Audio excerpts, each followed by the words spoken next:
Today, it's all about iMovie. Free application, powerful and great in many respects, comes free with your Apple Mac. It's built into your Apple Mac when you get what I think the PC version is Movie Maker, but we're dealing with iMovie. As I said, it's a free application. It's very powerful and it gets updated fairly regularly. But I have a love-hate relationship with iMovie. Possibly because I've been a video producer for many years and I work with Adobe Premiere and Final Cut Pro, which are probably, for want of a better description, forgive me, the more professional applications. But today we're going to go through iMovie and I'm going to start off with some of the quirks, I would call them. Some of the things that I'm surprised that Apple Mac have not addressed, but maybe they don't want to address them because it'll get you buying the Final Cut Studio.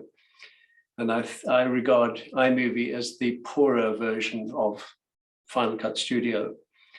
But having said that, it is very powerful and it produces some very good social media videos if that's what you want to do.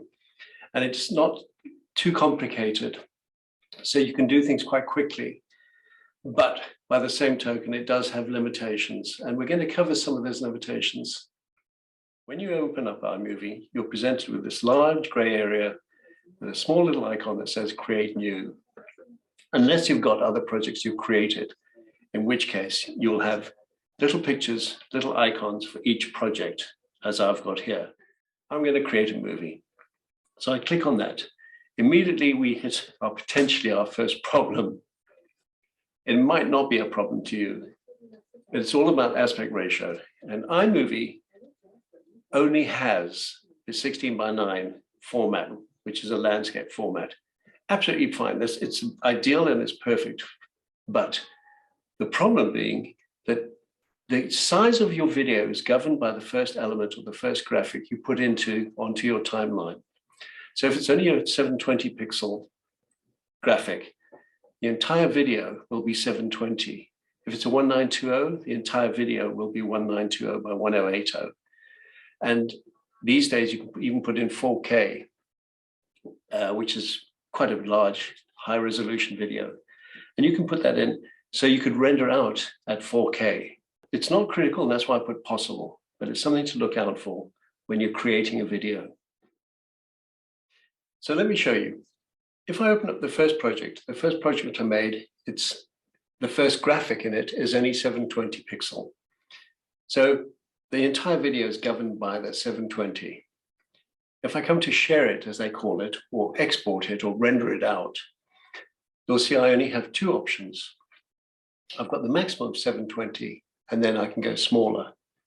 That's all I've got.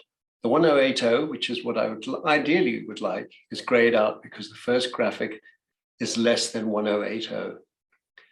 If I open up my second project, I've controlled this by bringing in a higher resolution video. And this video is 1920. It's 1920 by 1080.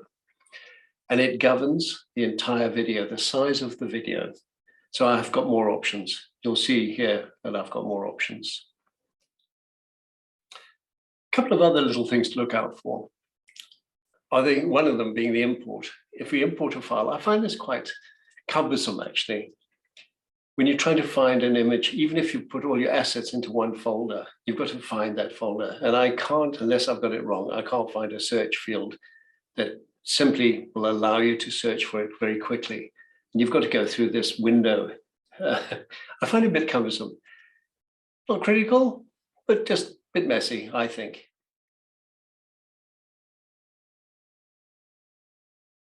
Let's bring in a higher resolution one, a 1920 by 1080. I know this is it. I'm going to scrub through it. You don't have to, because you can trim it in that little icon at the top, or you can bring it onto your timeline and trim it in your timeline. I'm going to trim it just for the exercise, drag it down, put it onto my timeline, and you can scrub again, go back and forwards. You can trim it there. Something to look out for.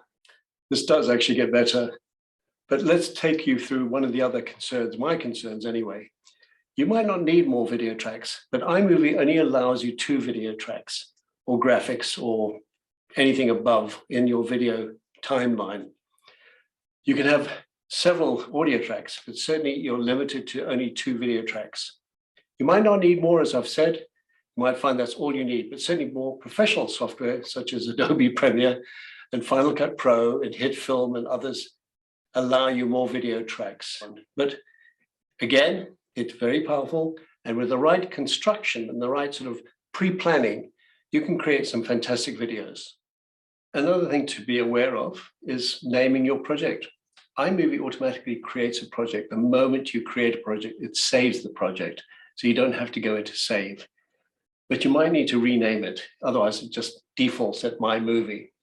So you can rename it before or after. Here, I'm just showing you how you can rename your project. These are the little things.